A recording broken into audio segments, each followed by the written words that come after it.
On a débuté en affirmant dans cette série que tout ce qui existe a un point de départ et on a regardé que la foi a également un point de départ. Ça a été vraiment notre premier message, que la foi a un point de départ.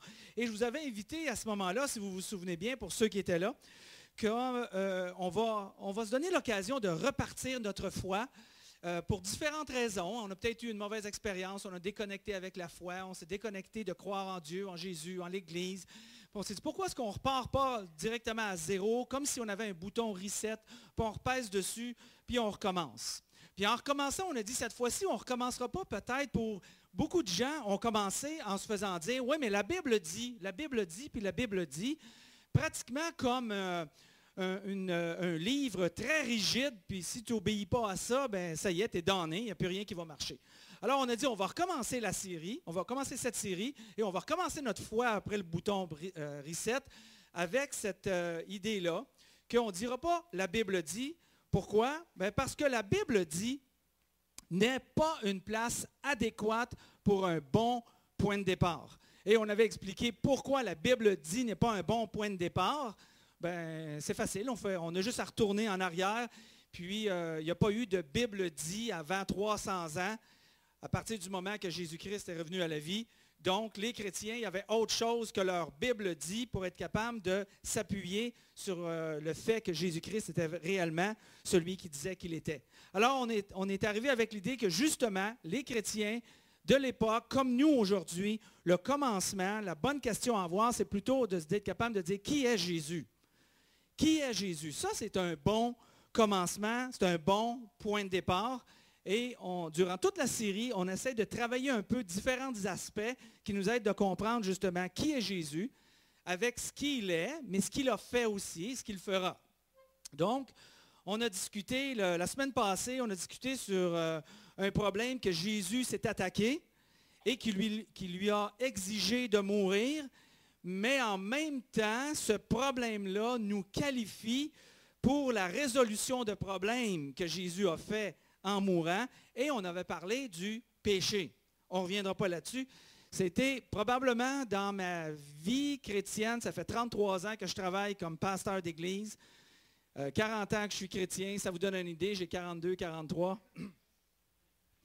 Puis, j'ai jamais autant entendu de commentaires du message de la semaine passée que les gens ont dit, je ne sais pas qu'est-ce qu'il y avait dans le message, mais il y avait quelque chose d'extraordinaire. Je l'ai entendu toute la semaine. Je priais le Seigneur pour qu'il puisse ramener toujours cet esprit-là parmi nous. Parce que moi, je fais la même chose que je fais tout le temps. Je me lève, puis à mon meilleur, je partage le message que j'ai étudié. Puis Dieu fait vraiment le miracle qu'il a besoin de faire. Là, tu sais. Donc, si vous n'avez pas écouté le message de la semaine passée, retournez, allez sur le site web et allez écouter le message. Alors, on avait parlé de le péché la semaine passée. Aujourd'hui, on va discuter de l'histoire de la foi. L'histoire de la foi qui aussi a un point de départ. La foi a son histoire. Toute foi confondue, de toute religion différente, a son commencement. J'aimerais faire le lien aujourd'hui entre la foi chrétienne et son origine, en regardant un petit peu à l'histoire de la foi. Ce qu'on comprend, quand on comprend mieux plutôt, quand on comprend mieux l'origine de la foi, ça va nous aider à comprendre mieux l'origine de la foi chrétienne. Puis on va être capable de mieux comprendre sur quelle base Dieu nous accepte. Et ça, c'est très important. Surtout quand les temps sont difficiles, on a besoin de savoir, est-ce qu'il y a un Dieu dans le ciel, puis est-ce qu'il nous aide, puis est-ce qu'il nous accepte? Il y a 3 grandes traditions religieuses qui affirment avoir le même point de départ. Il y a 3 grandes traditions religieuses. Savez-vous c'est lesquelles? L'islam, d'où viennent les musulmans, mais l'islam, la religion de l'islam, l'islamisme. Le judaïsme, qui sont les juifs, d'où Jésus est parti, ou a commencé. Et la chrétienté. Juste avec ces 3 traditions religieuses-là, c'est les 3 plus grandes traditions religieuses qui existent sur toute la planète.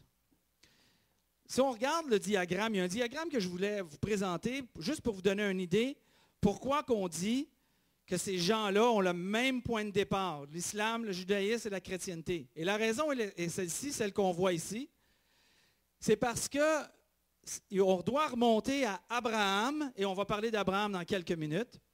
On doit remonter à Abraham, loin en arrière, qui a eu des enfants.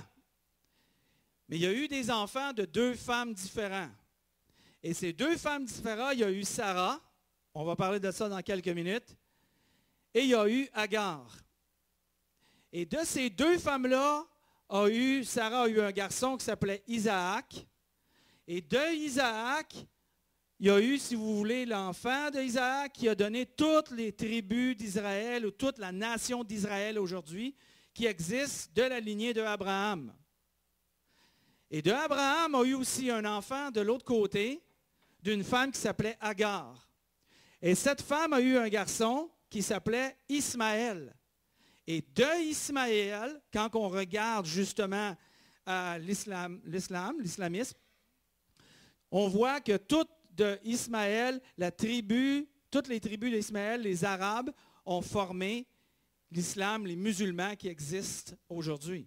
Mais on est toutes partis de la même personne qui se trouvait à être Abraham. Dans les trois cas, pour eux, il y a un seul Dieu. La même chose que pour nous, chrétiens, il y a un seul Dieu. Et ce Dieu-là a créé toute la création. Et toutes ces 3 grandes traditions religieuses-là croient que Dieu a créé Adam. Et de Adam, pour les islamistes, Adam a été le premier musulman. Pour les Juifs, Adam a été le premier homme. Pour les chrétiens, il existe parce que Jésus a dit que Adam existait. Pourquoi? Pas parce que la Bible dit, parce qu'il n'y avait pas de Bible au début, et les chrétiens croyaient à ça quand même. Pourquoi? Parce que celui qui a dit qu'il mourrait, puis qu'il reviendrait à la vie, est vraiment mort, et il est vraiment revenu à la vie. Quand quelqu'un prédit sa mort, puis ça fonctionne, mais il prédit sa résurrection, puis ça fonctionne aussi, tout ce qu'il dit, tu le crois. Hein? C'est facile à faire, facile à savoir. Tu le suis. Et là, les gens ont commencé à suivre Jésus. Les 3 traditions ont accepté des règles pour leur tradition, pour leur religion. Suivez-moi, on a besoin d'établir cette base-là pour être capable de continuer un peu plus loin dans le message. Donc, les 3 traditions ont accepté des règles pour leur religion. Quand on parle de l'islam a 5 piliers de l'islam. Les Juifs, le judaïsme a 10 commandements. Puis les chrétiens ont le sermon sur la montagne. Quand on regarde ces traditions-là, les 5 piliers de l'islam, je ne sais pas si vous avez déjà entendu parler, les 5 piliers de l'islam. La profession de foi est un des piliers de l'islam. L'aumône est le 2e pilier de l'islam. Le pèlerinage à la Mecque, je ne sais pas si vous avez déjà entendu parler de ça, est le 3e pilier de l'islam. Le jeûne est le 4e et la prière est le 5e. Alors, ils ont leurs règles qui doivent être accomplies, exécutées, et ce sont des règles rigides. Si tu ne le fais pas, tu désobéis. Le judaïsme a quelque chose de très semblable. C'est les 10 commandements. Vous avez entendu parler des 10 commandements? Oui, tout le monde a entendu parler des 10 commandements. Est-ce qu'on connaît les 10 commandements? Oui? Hein? OK, qui connaît les 10 commandements par cœur, comme ça, là, par cœur, les 10 commandements? Ah, OK. Wow, intéressant ça. OK. Qui en connaît 5? 5 commandements par cœur. OK. Wow, étonnant, étonnant. Qui en connaît 3? C'est bon? 2? Qui en connaît deux? Un. Qui en connaît un des 10 commandements? Qui n'en connaît pas pantoute? Ah! Les 10 commandements. Le premier commandement, il y aura un seul Dieu. Hein, les Juifs basent là-dessus. Un seul Dieu. C'est pour ça qu'ils ont de la difficulté quand Jésus est arrivé. Parce que Jésus s'est proclamé Dieu. Mais il voyait Dieu, Yahvé, comme étant le seul Dieu, mais là, Jésus se proclamait Dieu. Fait que là, ça faisait 2 dieux. Wouh! Blasphème. Un seul Dieu. Le deuxième commandement, tu n'auras pas d'autre Dieu. Parlant d'idolâtrie. Troisième commandement, nomme pas le nom de Dieu en vain. Quatrième commandement, respecte le sabbat. Respecte le sabbat. Quand j'étais nouveau chrétien, je croyais que le dimanche, c'était le sabbat, c'était la journée que je me rassemblais pour aller à l'église. Fait que je m'interdisais de couper le gazon. Ça faisait mon affaire d'un côté, je vais être bien honnête, mais je croyais qu'il ne fallait pas que... Ça s'est vite rétabli, faites-vous-en pas, là. Mais je croyais que je ne devais pas travailler le dimanche. Puis en plus, on s'est entendu que respecter le sabbat, c'est le dernier jour de la semaine. Ce n'est pas le premier. Le dimanche, c'est le premier jour de la semaine. Mais en tout cas, confusion totale. Le prochain, honore ton père et ta mère. Les enfants sont là-bas. Honore ton père et ta mère. L'autre, pas de meurtre. L'autre, pas d'adultère. Pas de vol. Pas de faux témoignage. Puis pas de convoitise. Wow, je ne sais pas combien j'ai manqué là-dessus dans cette semaine. La convoitise, c'est le désir d'obtenir à n'importe quel prix. N'importe quel prix. Le christianisme a des règles différentes. Le christianisme a pris son information souvent, quand on entend parler de ça, le sermon sur la montagne. Jésus a fait un sermon sur la montagne. Et là, il commence à expliquer les règles. Et il commence en disant « ne pas tuer ». Et là, je résume, hein, parce qu'il y a quand même 2 chapitres sur le sermon sur la montagne dans Matthieu. Matthieu 5, 6 et 7. Je ne me trompe pas. Alors, il commence en disant « ne pas tuer, ne pas commettre d'adultère, ne pas divorcer, ne pas promettre, ne pas se venger, ne pas haïr vos ennemis, ne jugez pas, soyez généreux, priez, jeûnez, ne choisissez pas l'argent avant, en toute chose, comme une priorité. Là-dedans aussi, j'en ai manqué quelques-uns cette semaine. J'en ai manqué. Il y a suffisamment de règles, peu importe les croyances religieuses ou les traditions religieuses, il y a suffisamment de règles pour qu'on soit appelé pécheur. Il y a suffisamment de règles pour certaines croyances, toutes croyances, les 3 croyances ici, pour nous faire sentir coupables, si c'est la direction qu'on prend, pour se faire sentir inadéquat. Hein, les 3 traditions, pour les 3 traditions qui sont là, l'histoire a bien commencé, leur histoire a bien commencé, qui a commencé pour eux, comme je vous ai identifié avec Abraham. Mais les choses ont mal tourné, comme pour le christianisme. Mais Dieu a intervenu, puis Dieu a voulu corriger la situation, et il a corrigé la situation avec un seul homme, et on l'a vu tout à l'heure, cet homme-là, c'est Abraham. Abraham. En commençant par Abraham pour les 3 traditions, Dieu, dans la conviction de ces 3 religions-là, ont pris une direction. Le judaïsme, l'islamisme, les musulmans ont pris une direction.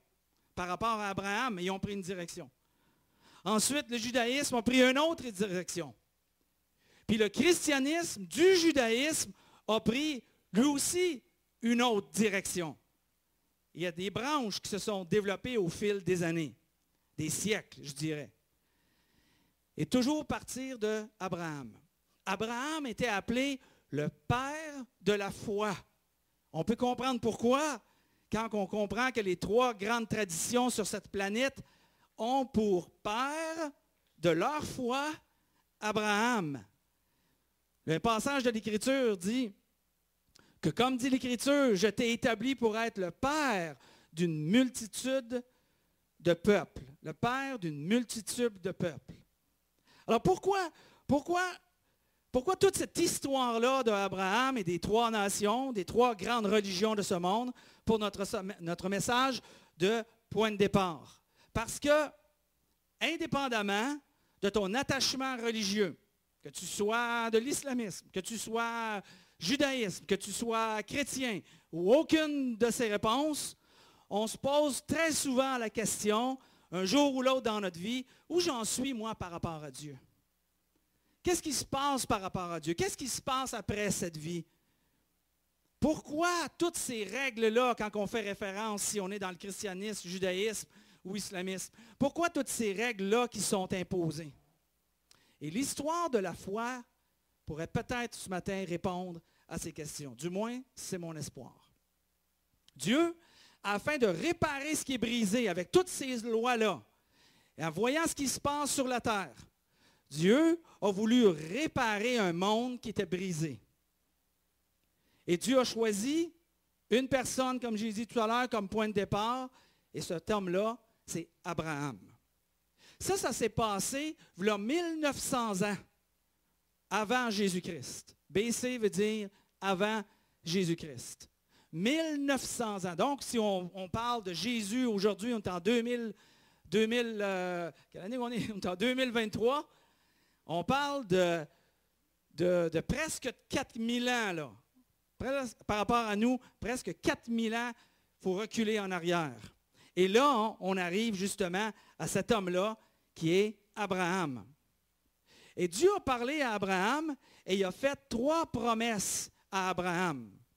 Il a dit à Abraham, et regardez comment est-ce que ça s'accomplit aujourd'hui. Il dit à Abraham, l'Éternel dit à Abraham, va, quitte ton pays. Abraham n'était pas juif, il n'était pas musulman, il n'était pas chrétien, il n'y avait rien de ça qui était établi encore. Chose certaine, c'est qu'Abraham n'était pas encore de la lignée juive, bien sûr, il n'était pas établi. Alors, Abraham, quitte ton pays, ta famille et la maison de ton père pour te rendre dans le pays que je t'indiquerai. Je ferai de toi l'ancêtre d'un grand peuple.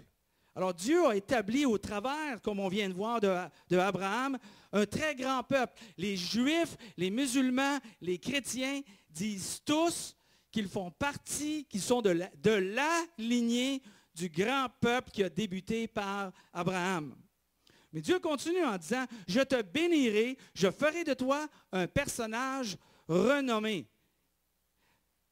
Qui a déjà entendu parler, même si on ne connaît pas l'histoire, même si on ne connaît pas l'origine, qui a déjà, à main levée là, qui a déjà entendu parler juste du nom Abraham, comme étant une figure chrétienne ou biblique, ou qui a déjà entendu parler d'Abraham? Hein, on a entendu parler d'Abraham, parce que Dieu garde ses promesses. Il garde ses promesses. Ce qu'il promet, il l'accomplit. Et ce qu'il a fait à Abraham, il l'a accompli. Il dit, je vais te bénir, tu vas être un personnage renommé. Abraham est connu, même si on n'est pas chrétien, même si on n'a pas été dans le milieu chrétien. On a entendu parler en quelque part, à un moment donné, de Abraham. Si je vous dis, qui a déjà entendu parler de Mardoché? Hein? Bon, peut-être 2 ou 3 personnes qui connaissent les 10 commandements par cœur, là. Mais sinon, on n'a jamais entendu parler de Mardoché. Parce qu'il n'y a pas de promesse qui a été faite à Mardoché. Mais 4000 ans plus tard, chrétien ou pas chrétien, musulman ou juif, ou non musulman, ou sceptique, on a entendu parler de Abraham. Parce que Dieu garde sa promesse. Et il continue en disant la troisième promesse qu'il a faite, et tu deviendras une source de bénédiction pour d'autres. Pour ceux qui croient en la promesse faite par Dieu à Abraham, il dit, tu vas devenir une source de bénédiction. De croire à la promesse devient une source de bénédiction. Fait qu'Abraham, il est arrivé quelque chose dans sa vie, et ça a été une source de bénédiction. Et aujourd'hui, il y a des milliards de personnes qui, leur vie a été transformée grâce justement à la promesse qui a été faite à Dieu, qui a été faite à Abraham par Dieu. Mais cette promesse-là, elle a un impact très significatif pour chacun d'entre nous aujourd'hui. Très, très important. Ça transforme la vie. Ça donne un sens à la vie pour tous les êtres humains de cette planète. Ce n'est pas n'importe quoi la promesse que Dieu a faite à Abraham qui a un impact pour nous aujourd'hui et pour nos jeunes enfants. Mais quelle est cette promesse? Quand on retourne justement, il y a 1900 ans avant Jésus-Christ, 4000 ans à peu près aujourd'hui, Abraham n'avait pas d'enfant à ce moment-là. L'histoire nous raconte, justement, l'histoire de la foi nous raconte qu'Abraham n'avait pas d'enfant, mais qu'à un moment donné, Dieu s'est adressé à Abraham en disant, « Tu vas avoir des enfants. » Mais Abraham, lui, répond, « J'ai 100 ans. » 100 ans. C'est quand même quelque chose pour dire que tu vas donner naissance à une progéniture. C'était tellement comme improbable que sa femme, Abraham, qui s'appelait Sarah, qui avait 90 ans, elle s'est dit, je suis sûr que je vais avoir un rôle à jouer là-dedans, moi. 90 ans, elle s'est mis exactement ce que nous, on vient de faire, elle s'est mis à rire en disant, ben ouais, oh donc, hey, Dieu, là, il en sort des bonnes. Comme si telle chose pourrait arriver. Abraham voulait avoir des enfants. Parce qu'Abraham, qui était un homme très riche, voulait aussi laisser son héritage à sa génération. Hein? On prend plaisir comme parents à laisser un héritage quand on le peut, bien sûr, dépendant du genre de vie qu'on a eu, mais on prend plaisir à laisser un héritage à nos enfants. Mon père, il me dit sans arrêt, il me dit, vas-y, prends-le, l'héritage, prends-le, mon héritage, tu en as besoin aujourd'hui, fais quelque chose avec. De son vivant, il veut me le donner. Tu sais? Il veut peut-être que je fasse comme le fils prodigue, là, mais je ne le ferai pas. Tu sais, il veut donner son héritage. Puis moi, on planifie, ma femme puis moi, on planifie de façon à laisser un héritage derrière nous à nos enfants. Puis il y a une satisfaction, n'est-ce pas? Il y a une satisfaction d'être capable de faire ça pour nos enfants, de planifier, de vivre de façon à laisser un héritage. Puis on bâtit en conséquence de ça, et on place et on investit en fonction de ça, même si on n'est plus là, parce que c'est nos enfants. Alors, on veut leur laisser quelque chose de nous qui vont évidemment les aider dans la vie. Mais Dieu, Abraham voulait faire la même chose. Il voulait laisser un héritage. Mais le seul qui aurait pu être son héritage, c'était le fils de la femme esclave. Ça, il ne tentait pas de laisser son héritage à ce moment-là, il y avait des esclaves, à l'esclave. Donc, il aurait apprécié d'avoir eu des enfants, mais finalement, ça ne s'est jamais fait. Mais quand que lui doutait, et quand Sarah doutait à ce moment-là, Dieu lui a dit, tu vas avoir un fils, et sa descendance de ce fils-là sera aussi nombreuse que les étoiles dans le ciel. Regardez comment est-ce que Dieu a dit ça. Il lui a dit, alors l'Éternel parle en ces termes. Non, cet homme-là, excusez-moi, non, cet homme-là ne sera pas ton héritier, faisant référence au fils de l'esclave. C'est celui qui naîtra de toi, qui héritera de toi, parlant du fils qui va sortir de Sarah. Puis Dieu le fit sortir de sa tente et lui dit, contemple le ciel et compte les étoiles, si tu es capable. Parce qu'à ce moment-là, c'est la Voie lactée. Et il ajouta, tes descendants seront aussi nombreux que ces étoiles-là. C'est quand même, Dieu fait une promesse à Abraham que de toi et de Sarah, il y a un enfant qui va sortir. Cet enfant-là va avoir lui aussi une descendance. Donc finalement, tu vas être grand-père, arrière-grand-père, arrière-arrière-grand-père, arrière-arrière-arrière-grand-père, arrière-arrière-arrière-arrière-arrière-grand-père, arrière-arrière-arrière. OK, je pense qu'on a compris. Il dit, ta descendance va être illimitée. Ça va être incroyable. Et là, qu'est-ce qui est arrivé? Qui a changé le cours de l'histoire, qui a donné un sens à Abraham et toute la descendance qui va suivre et qui donne un sens aujourd'hui à nous aujourd'hui est le verset suivant.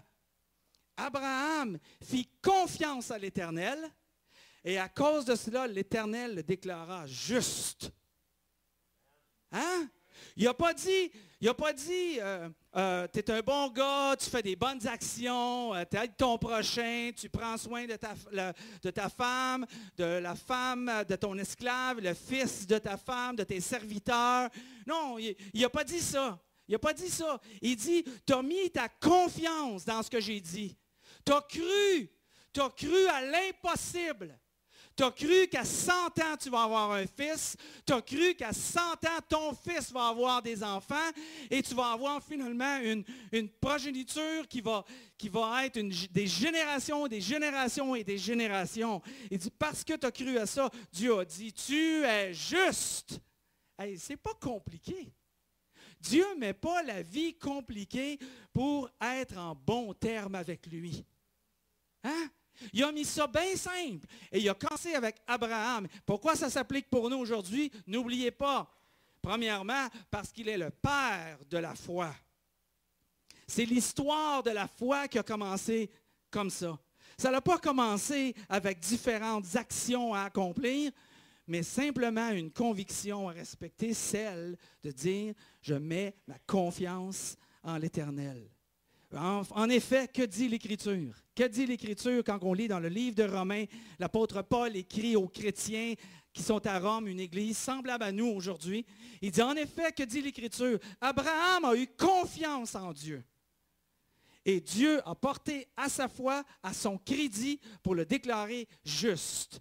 Il l'a déclaré juste. Et comment il a fait? Ça a été mis à son crédit. Tu sais qu'on va être capable de voir qu'un crédit, tu sais quand tu regardes dans ton compte de banque, puis tu vois ton compte de banque, puis la ligne de débit est immense. Hydro-Québec, hypothèque, réparation de véhicules, puis ça, puis là, c'est tout débit.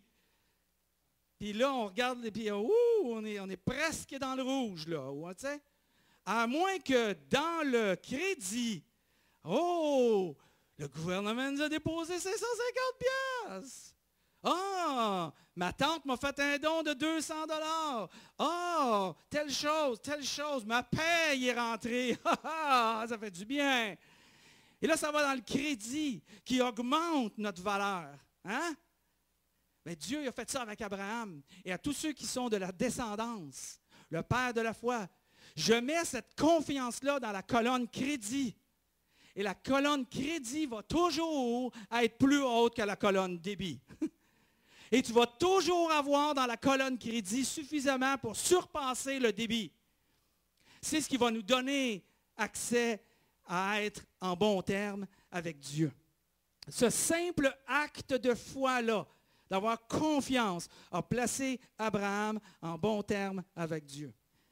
Et non seulement à lui qu'il a placé en bon terme, mais aussi à tous ceux qui sont de la descendance d'Abraham. Sommes-nous de la descendance d'Abraham? Absolument.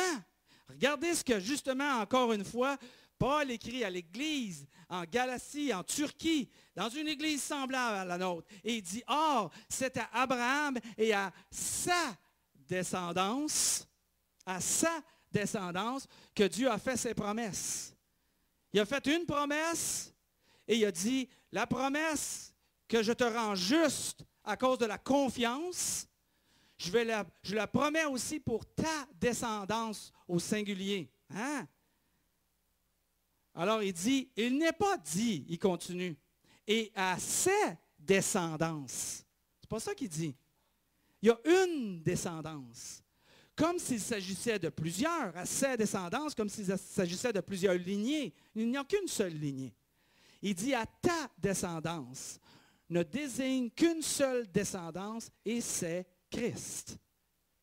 Alors Paul ici est en train d'expliquer que le père de la foi, que Abraham qui a donné naissance à Isaac, qui a donné naissance à Jacob, que Jacob a donné naissance aux 12 tribus d'Israël, aux 12 tribus d'Israël qui a créé la nation d'Israël. De la nation d'Israël a sorti Jésus-Christ. Et de Jésus-Christ a sorti tous ceux qui croient en Jésus-Christ, donc ils tombent spirituellement dans la même lignée que Jésus-Christ.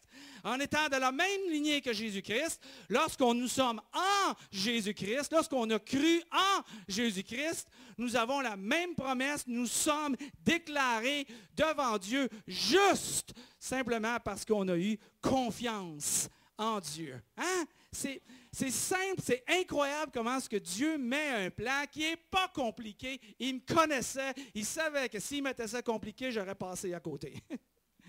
Les Juifs, malheureusement, ont passé à côté. Les Juifs, dans les 3 plus grandes nations, ont passé à côté cette vérité parce qu'ils ne croient pas que c'est par la descendance, celle de Christ, qui sont dans la lignée, si vous voulez, de la promesse qui a été faite à Abraham. Eux autres, les Juifs, ils croyaient qu'ils avaient la promesse à cause de leur descendance. Ils croyaient que c'était par la descendance naturelle qu'ils obtenaient la promesse de Dieu. Mais Jésus-Christ, à un moment donné, leur a dit, mais non, vous passez à côté. Vous dites que vous avez Abraham pour père, mais vous ne me recevez pas.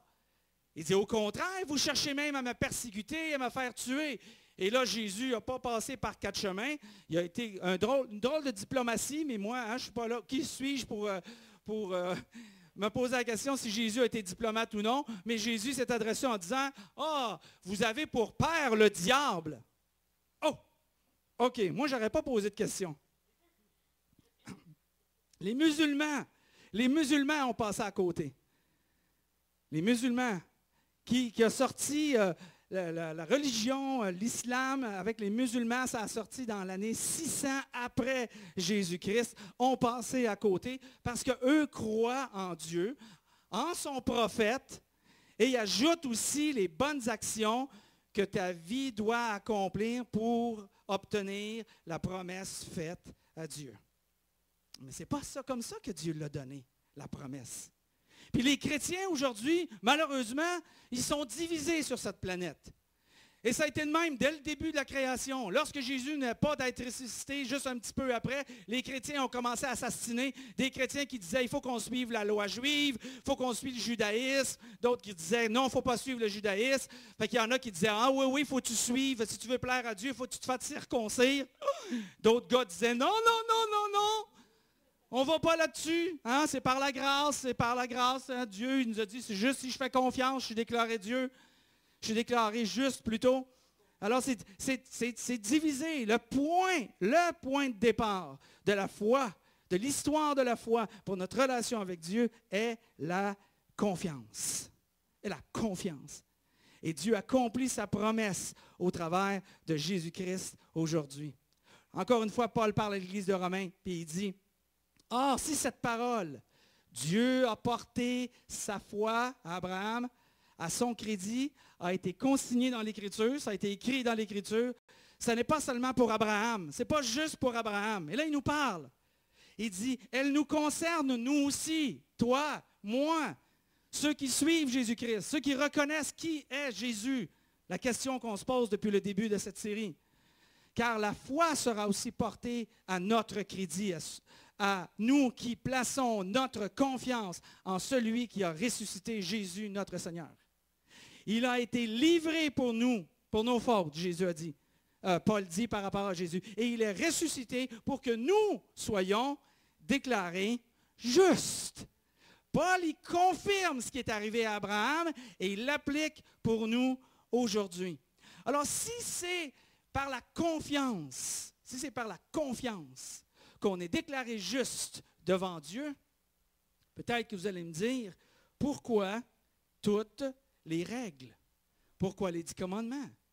Pourquoi le sermon sur la montagne? Pourquoi les 5 règles que l'islam? Pourquoi toutes les religions veulent absolument placer des règles? Et les règles sont absolument inutiles par rapport à être déclaré juste devant Dieu. La preuve, c'est que les règles du 10 commandements du judaïsme est arrivé par Moïse 430 ans après Abraham. Alors, Abraham a été déclaré juste sans les règles de Moïse les 10 commandements. Et nous sommes le père de la foi, donc ce n'est absolument pas une nécessité pour être déclaré juste devant Dieu. Alors, les règles sont bonnes pour signifier quelque chose d'autre. Les règles sont là pour signifier quelque chose d'autre. Et je vais vous placer dans une situation, un contexte. C'est comme dans une famille. Les règles, c'est comme dans une famille. Les règles sont bonnes dans une famille. Ceux qui ont des enfants, même si tu n'as pas d'enfants, tu mets des règles dans une famille. Mais si je vais dans un contexte de famille avec des enfants, tu vas mettre des règles dans la famille. C'est quoi les règles que tu vas mettre? Tu vas mettre toutes sortes de règles. Tu vas dire, quand tu reviens de l'école à 4h30, je veux que tu fasses tes devoirs tout de suite. Ah, c'est une règle qui vient d'être établie. Une règle. On va dire à nos enfants, à 7h30, tu peux manger un yogourt, puis après ça, à 8h, je veux que tu te couches. Fait qu'à 8h, c'est le couvre-feu. C'est une autre règle. Ou une autre règle qu'on va penser, on va peut-être dire à partir de 8h ou 6h, arrêtez de crier dans la maison parce qu'on habite dans un deuxième étage, puis ça dérange la personne qui est en bas. Fait qu'il y a une règle. Chez nous, on avait une règle qui était comme ça. La dame s'appelait Madame Leprohon, elle habitait en bas. J'ai grandi toute ma vie avec l'idée de Madame Leprohon. Je suis encore en thérapie aujourd'hui, 2 fois par semaine, à cause de Madame Leprohon. Mais alors, les règles sont là pour la famille. Les règles ne sont pas là pour les voisins, même si on aimerait mettre des règles aux voisins. Mais ils ne sont pas là pour les voisins. On ne pogne pas le téléphone et on ne dit pas « Hello, Charlie, j'aimerais que tu me passes ton garçon, Raphaël. » Puis là, Raphaël vient au téléphone, puis Raphaël a 6 ans. Puis Raphaël, à partir de maintenant, je veux que tu te couches à 7 heures. Ça ne passe pas, ce genre de règle-là. Ça ne passe pas tout. Tu vas même avoir le père qui va venir frapper à ta porte. Puis tu espères qu'il va arrêter à frapper à la porte. Fait que les règles sont là. Les règles sont bonnes. Mais elles sont bonnes pour la famille. C'est la même chose comme la famille de Dieu. Dans la famille de Dieu, Dieu a établi des règles. Mais Dieu n'a pas établi des règles pour qu'on fasse partie de la famille. Il a établi des règles parce qu'on fait partie de la famille. C'est parce que tu es en relation familiale qu'il y a des règles. C'est parce que tu fais partie de la famille qu'il y a des règles. Et Dieu nous montre son amour, mais plus que ça, il nous montre un sentiment d'appartenance. Le sentiment d'appartenance parce qu'on fait partie de la famille, et parce qu'on fait partie de la famille, il y a des règles. Mais gracieusement, puis merci à Dieu comment est-ce qu'il a planifié tout ça, on n'est pas demandé de respecter ou d'obéir aux règles qui étaient avant Jésus-Christ, qui étaient l'ancienne alliance, qui étaient les 10 commandements, mais plutôt de suivre les règles que Jésus a établies dans la nouvelle alliance. Il y a un nouveau commencement. Jésus a accompli toutes les règles qui étaient avant. Il en est mort justement. Il a accompli ces règles-là. Il a obéi parfaitement. Il est devenu le bouc émissaire, l'agneau de Dieu parfait parce qu'il n'avait jamais péché durant toutes ces règles-là. Et là, il établit une nouvelle règle. Et cette règle-là, il dit, c'est l'amour. Si tu aimeras ton prochain comme je t'ai aimé. C'est ça la règle. Et celui qui obéit à la règle de l'amour accomplit toute la loi et tous les prophètes de l'Ancien Testament. Parce que tout est résumé dans une seule règle qui est la règle de l'amour. Pourquoi? Parce qu'on fait partie de la famille de Dieu. Et c'est quand on fait partie de la famille de Dieu que cette parole-là, de l'amour que Dieu nous demande d'avoir les uns envers les autres, a fait du sens pour nous. Et au lieu d'haïr, on commence à aimer. Au lieu de médire, on commence à pardonner.